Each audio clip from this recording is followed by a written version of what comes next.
Israel और Iran में एक बार फिर जबरदस्त जंग शुरू हो गई है। शुक्रवार सुबह भीषण हमलों के बाद इजरायली एयरफोर्स ने 12 घंटे के भीतर फिर से ईरान पर बहुत बड़ा हमला किया। इस बार इजरायली वायुसेना ने ईरान के सैन्य ठिकानों, बैलिस्टिक मिसाइलों, हमलावर ड्रोन क्षमताओं और एयर डिफेंस पर भयंकर अटैक किए हैं। द जेरूसलम पोस्ट के मुताबिक इजरायली डिफेंस फोर्स ने ईरान के तबरीज एयरपोर्ट और शिराज पर हवाई हमलों की बौछार कर दी। सोशल मीडिया पर शेयर की गई फुटेज में दोनों ईरानी शहरों में धुआं उठता दिखाई दे रहा है। रिपोर्टों से पता चलता है कि जिन लक्ष्यों पर हमला किया गया उनमें तबरीज शाहिद मदनी अंतर्राष्ट्रीय हवाई अड्डा और शिराज में एक मिसाइल निर्माण सुविधा शामिल थी।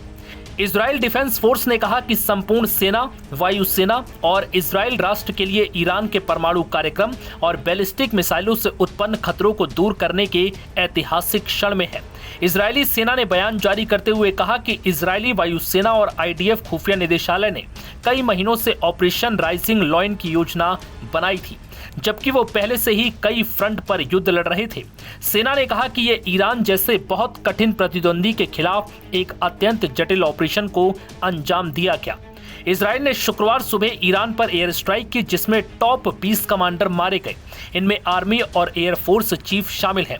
इजराइल ने सुबह 200 फाइटर जेट से 6 ठिकानों पर हमला किया था। इनमें कई परमाणु ठिकाने और मिलिट्री साइट्स को निशाना बनाया गया। इसके बाद ईरान ने दोपहर में इजराइल पर जवाबी हमला किया और 100 से ज्यादा ड्रोन दागे। हालांकि इजरायली सेना ने दावा किया कि उन्होंने सभी ड्रोन को मार गिराया। अभी तक एक भी ड्रोन इजराइल की सीमा में नहीं पहुंच पाया। इजराइल के रक्षा मंत्री इस्राइल काट्स ने इस हमले की पुष्टि करते हुए कहा था कि इजराइल ने अपनी नागरिक आबादी की सुरक्षा के लिए ये कार्रवाई की है। इसके बाद इजराइल में राष्ट्रव्यापी आपातकाल की घोषणा कर दी गई। काट्स ने चेतावनी दी कि ईरान की तरफ से मिसाइल और ड्रोन हमलों की आशंका है, जो किसी भी क्षण इजराइल के नागरिक क्षेत्रों को निशाना बना सकते हैं। ईरानी सरकारी समाचार एजेंसी IRNA के मुताबिक राजधानी में काफी तबाही मची है। बता दें कि शुक्रवार सुबह करीब 3:30 बजे ईरान की राजधानी तेहरान में विस्फोट होने लगे। खुद तेल अवीव ने आधिकारिक बयान दिया कि उसने ईरान के दर्जनों सैन्य ठिकानों समेत न्यूक्लियर फैसिलिटी पर हमला किया है। माना जा रहा है कि ईरान परमाणु बम बनाने के बहुत करीब पहुंच चुका है। यही वजह है कि अमेरिका और इजराइल को लंबे समय से परेशानी हो रही है।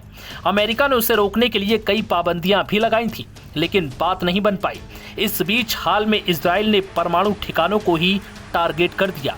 इजराइल के हमले में ईरान के कम से कम 6 परमाणु वैज्ञानिक मारे गए। अल जजीरा के मुताबिक हमले में ईरान के 2 प्रमुख परमाणु वैज्ञानिक मोहम्मद मेहदी तेहराची और फरदून अब्बासी मारे गए हैं। इजराइल ने यह भी दावा किया है कि हमले में ईरान के आर्मी चीफ मोहम्मद बागेरी, सेना के अन्य बड़े अधिकारी और कुछ वरिष्ठ परमाणु वैज्ञानिक मारे गए। इस बीच ईरान के सुप्रीम लीडर अयातुल्ला खामनेई ने कहा कि हमारी सेना इजराइल को सजा दिए बिना नहीं मानेगी। तो वहीं दूसरी तरफ अमेरिकी राष्ट्रपति डोनाल्ड ट्रंप ने ईरान को चेतावनी दे डाली। ट्रंप ने कहा कि ईरान परमाणु समझौता कर ले, वरना और बड़ा हमला झेलने को तैयार रहे। ट्रंप ने कहा कि सब कुछ खत्म होने से पहले ये डील कर लेनी चाहिए। नव भारत टाइम्स की रिपोर्ट।